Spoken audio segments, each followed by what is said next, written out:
Everyone, this is Ryan Mallory for Share Planner, doing another session of live charts for you guys here, and going over some of your stocks, picks, thoughts, and analysis. I usually do these about 3 or 4 times a week in the midday here. Particularly, become much more fascinating when we're getting some actual action out of the market, like we are getting today. I have a number of picks to go over from you guys. And then I'm going to go over our current positions, the market analysis as well, first off. So S&P, this is what's developing here. You got us challenging the 10-day moving average, which if you look back to January or December 31st, we hadn't closed below it since December 28th. So doing so is a pretty big deal. We are testing that 10-day moving average. I don't know if that'll hold or not. I do think that there will be some interest in buying that 10-day moving average, at least to try and get the market to pop off of it. But this whole 5-minute or this whole daily chart of the S&P, that is a complete bearish engulfing candle pattern there, because you have the strong up day followed by a huge reversal pattern that engulfs the entire second day. Now let's look at the SPY chart, and it actually shows a bit of a more bearish scenario here.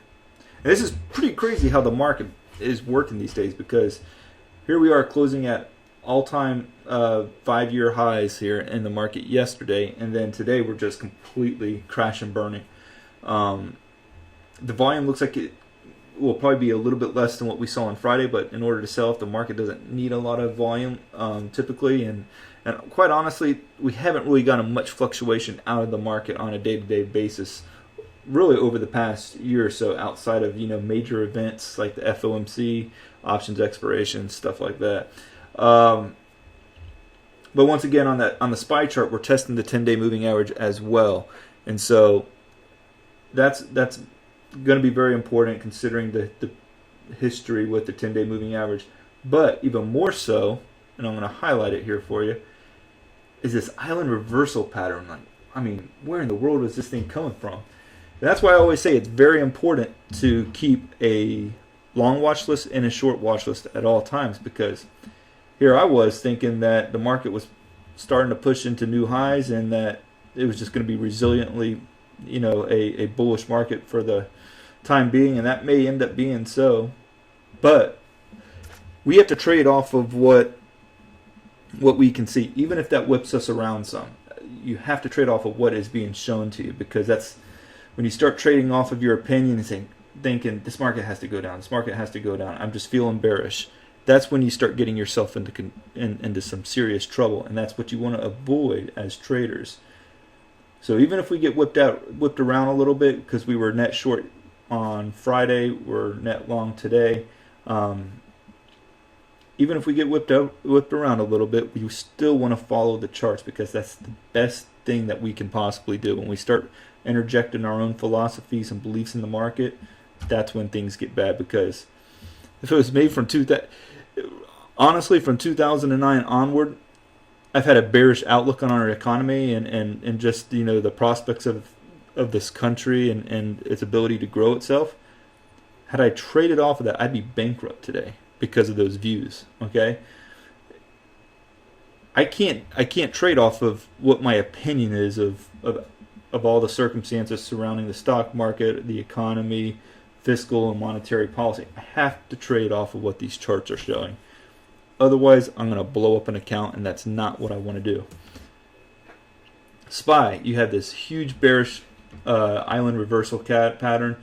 Essentially, that's formed when you have one day and then a gap higher the next day, followed by a gap lower the next day. It leaves this pattern right here, this one candle pattern that we got on Friday on an island by itself. Those are typically a very bearish pattern, and something that has me very concerned about wanting to add any new long positions off of this dip here today. Because the dips that we got before, these were just minor pullbacks. These were obvious buy the dip opportunities, okay? Like what we got back on 1718, what we got back on 111, 114, what we got even what it was a little bit more bearish back on the 30th and 31st, and I thought maybe we could get a third day to the downside, but we didn't. We had popped up. But the kind of candle action that we are seeing over the last 3 days is much more bearish than what we've seen this entire past month. So doesn't mean that the market can't whip us around again and push higher, but there's no way of knowing that. You have to trade off of what the charts are showing you. A couple of charts, one that I'm really considering shorting and was a stock that we actually went long on not too long ago, is this UAL chart. Notice there is some support or some resistance overhead on this 10-day moving average. You got a bear flag that has formed on the stock. Just all sorts of ugliness on this chart. You have resistance overhead at 24.79. Probably a good place to put our stop would be around 25.05, 25.03, and try to tighten our stop loss as the trade goes more and more profitable. But yeah, I'm looking for this stock to try and break down between 23.90, and that's when I think you'll really see the wheels start turning in this stock here.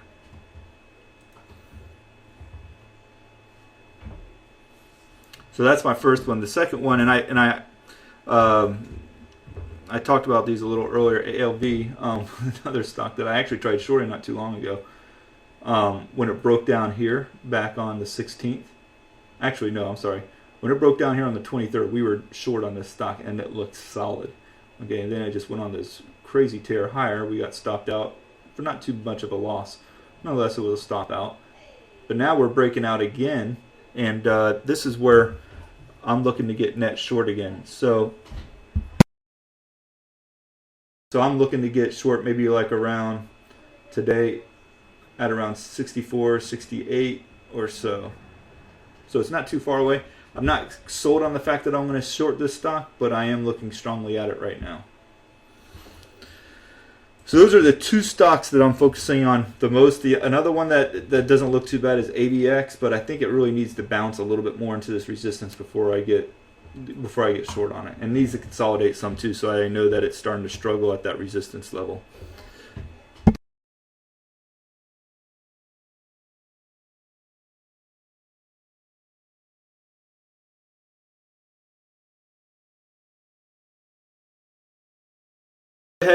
Let's go ahead and look at some of the charts that you guys submitted. The first one is QCOR.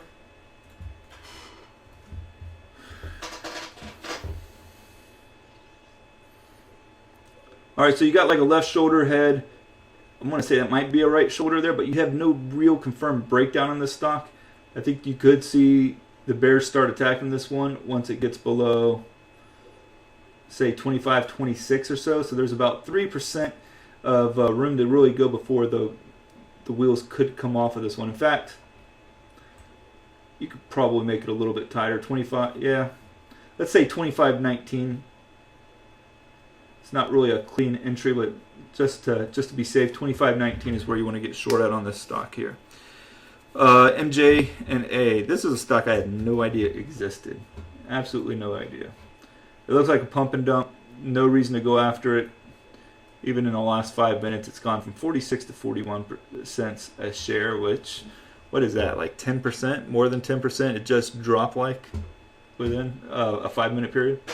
Yeah, it's sort of an interesting stock. But I don't smoke pot, and I don't really care about, even considering this stock for a long position, short position, or anything. It's a pump and dump, and I'd view it as such. All right, SSYS. Here's what we got going on here. Very, very appealing pattern, but it needs to break down below this channel, okay? So if it's trading at 78.71 today, you need to get this thing below 74.57 to get short on it. You got a bear flag that's forming, which could propel it to down there. Very volatile stock just because of the wide range that it's been trading. Maybe volatile is not the right word for it, but it has a wide price range, so it could move pretty far and fast after you get this breakdown below the 74.57 level there.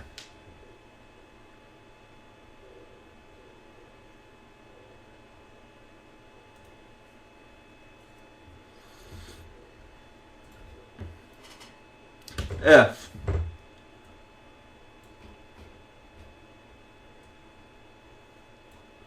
Okay, so you have the pullback to support there. I don't know. I mean, I've looked at this one recently, and I still feel just a little bit timid about when to get long on this particular stock. One thing that is also so concerning too is that you are in a downtrend where it has created a lower low, breaking the lows from January 8th.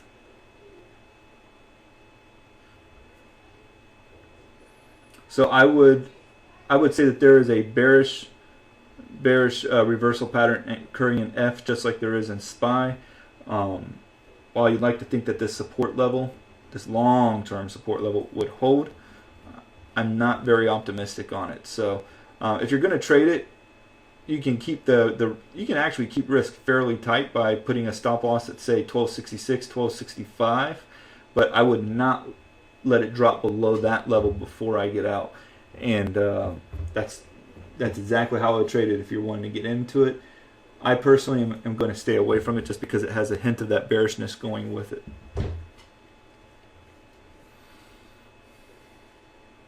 CLVS. Let's see what we got here. Okay. Wow, there's a lot going on with this stock.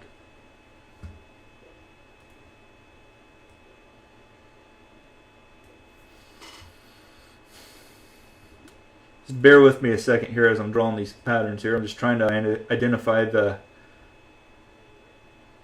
major pattern that we're dealing with.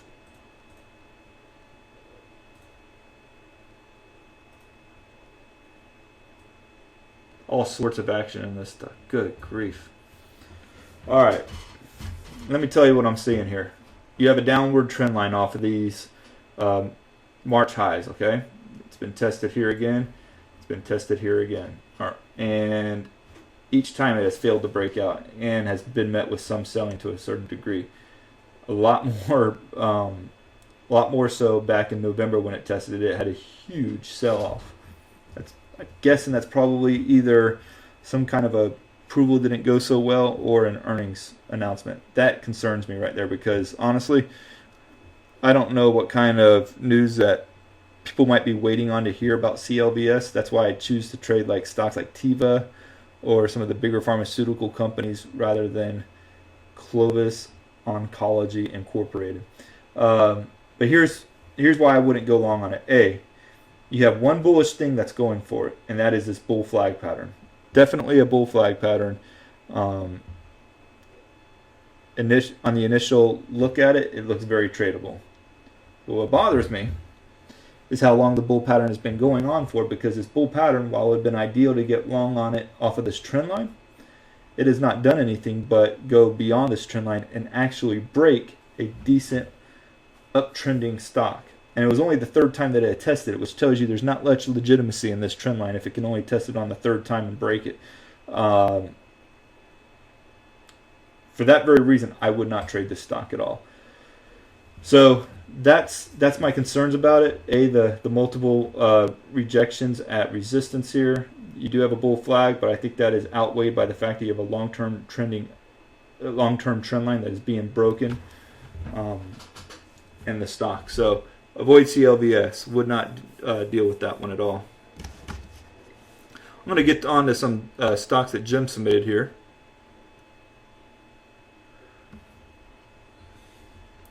First one being DDD. And okay, it's bouncing off of this trend line about 2.3% higher today. All very good news for a stock considering the market is down by about 1% or closing in on 1%. So that's very bullish what we're seeing there. I think if you're going to trade this stock, look to probably put your stop somewhere around 57.43. That's going to give you about a 2. Actually, let me rethink that here. 57.60 is going to give you about a 4% stop loss, or so, maybe a little bit less than 4%. So 57.60, your stop loss. I don't think that I want to get long on this one quite yet, just because I'm concerned more so about the overall market. I think it is a great looking chart, very bullish. But if this market continues to sell off, I don't have much confidence in DDD being able to just buck the trend day after day after day. So I'm very concerned about this market. DDD looks great, but I'm going to stand aside on getting long on DDD right now just because of overall market conditions. How's that for repeating yourself like 4 times in one sentence? I swear I don't mean to do that, but sometimes I do. But yeah, overall, I like the up channel in this stock here. It looks pretty solid. It's testing it here, what looks like about second or third time. Has some potential to it. All right, SBGI. I think I say all right almost after every stock that I evaluate. Maybe it's just me, but that seems to be the case. A little tick of mine that I probably should try and break. I think SBGI, I think it's as good as it. It's only going to be good if you can get into it around $12.93, maybe $13 is where you want to target it at. The only problem is that by doing so, it's going to pull back and break this trend line here. So that's not good, all right? Because guess what? It's already broken out before. Right here back in the beginning of January, broke out, gave us that beautiful retest of support, and then pushed much higher. We're not getting that. I don't think you want to buy it on another retest of 13. So I'm going to recant what I just said about SBGI in the very beginning and say don't buy it on the pullback to 13.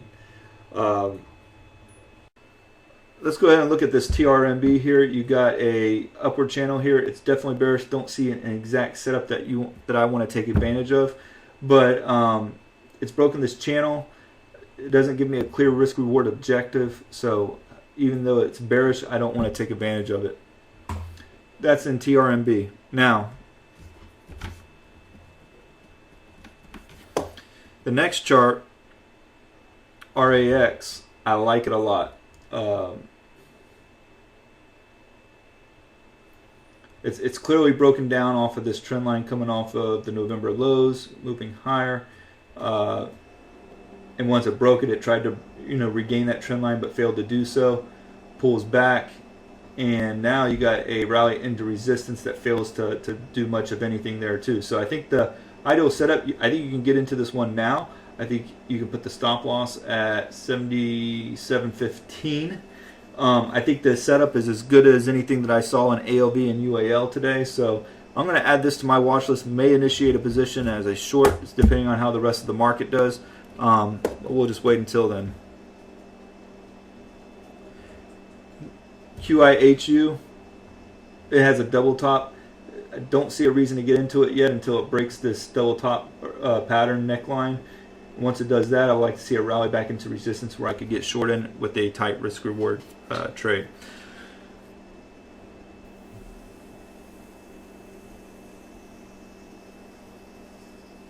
Let's look at Monsanto, and we'll look at Monsanto and Amazon here, and then close up live charts for today. Monsanto has also that bearish island reversal candle pattern. So definitely to the downside is where this stock is likely heading. Huge gap here to fill from back in early January when the market gapped up incredibly. So I think that you could put a profit objective of 96.10 on this stock while having a stop loss maybe at the highs, which would be 104.23, which would be about a 3% stop loss.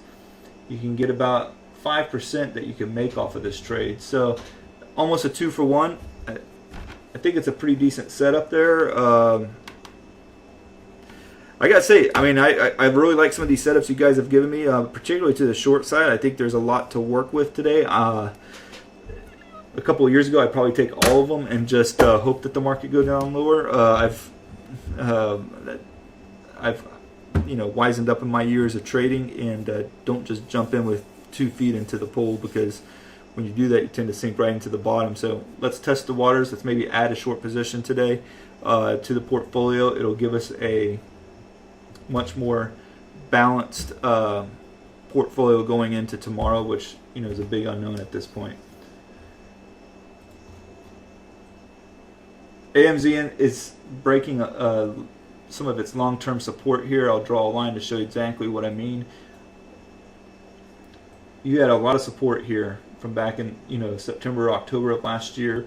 You also had some support from December as well, and now it's just pushing right through it. So I think the stock is likely moving to the downside. You do have a trend line here. Let's draw and see where it's at.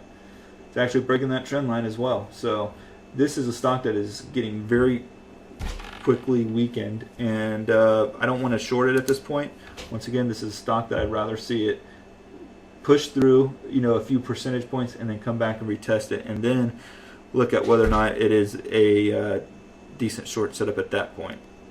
But I'm going to add it to my watch list as well. I think these are some excellent setups that you guys have given me today, and great job. Thank you very much for them. And I will go ahead. I know there was a I'll have this video posted and on the site as well for those who weren't able to view it in its entirety, so you guys can get the whole thing. All right, y'all take care. God bless y'all.